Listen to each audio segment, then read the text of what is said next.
today about filing charges, maybe, of libel against this scumbag actor. First of all, this liar claimed that I punched him.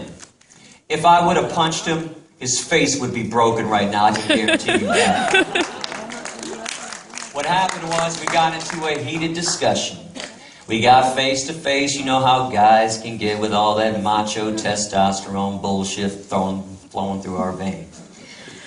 He said some shit about me being Hitler, which is outrageous because I try to help and save beings, not kill them like Hitler did and like he's doing. So he balled up his fist, looked like he was going to hit me. And I said, go ahead, hit me. And he was just shaking. He wanted to hit me. So I pushed him away from me in self-defense.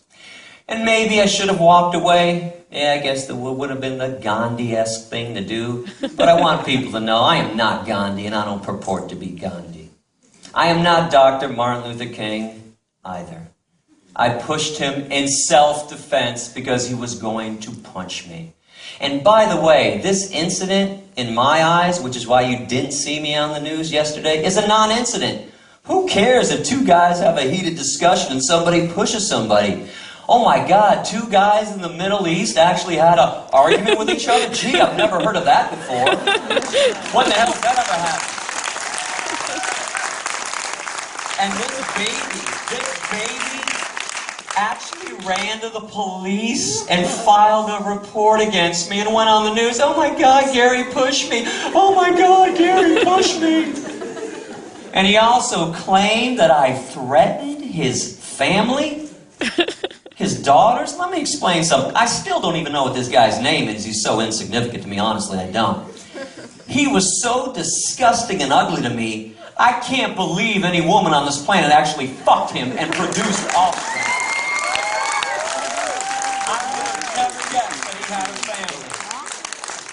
I was pissed at him and him alone. And as you heard during my speech, I respect two groups of beings on this planet the most: animals and children. I would never violate, threaten, or harm either.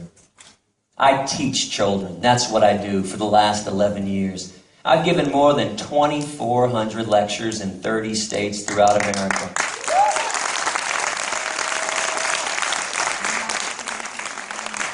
So I hope this clarifies this issue for everybody. But I do want to touch on another issue that came up because of this liar that I had threatened that his kids should be raped because I made a comment. Let me explain the comment I made that nobody even bothers to actually read in an essay. And by the way, does anybody know when I wrote this essay that everyone talks about?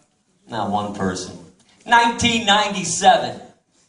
Are you serious? Let me tell you something. You guys want to go back in time, too? When I was 14 years old, I once got mad at my sister. I ran in her room and I threw everything off her counter.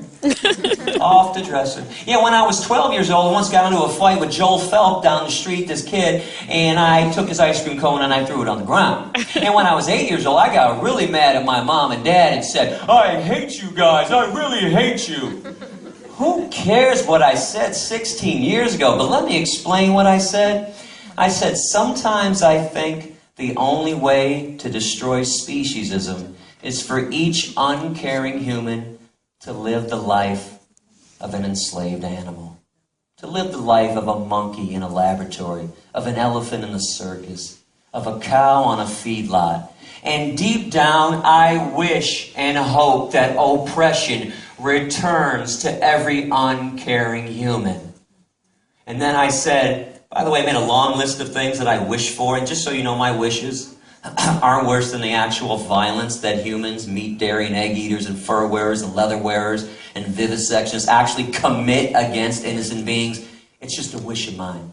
I said, I hope when fathers take their sons hunting, that fathers accidentally shoot their sons. I hope that rodeo cowboys get trampled to death by some bulls. I hope women in fur coats get raped and they're scarred forever. Then I said, I hope that men in fur coats get raped so badly they become disemboweled. Notice how nobody cares about the men that I said that I wish that they got raped. It's only the women. Then I said, I hope animal researchers catch diseases And there's no cures because they're wasting time fucking around with mice and rats in a laboratory instead of searching for true cures to our diseases using human-based scientific research. Okay, it was a wish of mine, and let me clarify my wishes. I also wish that Nazis get raped. I wish that child molesters get raped. Shit, I hope rapists get raped. I do. And let me explain who's getting raped. I talked about this during the speech. All the cows are getting raped. Pigs are getting raped too. All the animals get raped in the meat, dairy, and egg industries. You guys don't think that cows and bulls get to go hide behind a barn and have some sex, do you? Okay, we rape all the female animals. And in the fur industry, 2 animals are raped. Foxes. Standard method of death on this planet for killing a fox. Take a long steel rod, lift up his tail, and shove it in his anus and electrocute him from the inside out. You could punch that up online anytime you want if you want to watch a fox getting anally electrocuted.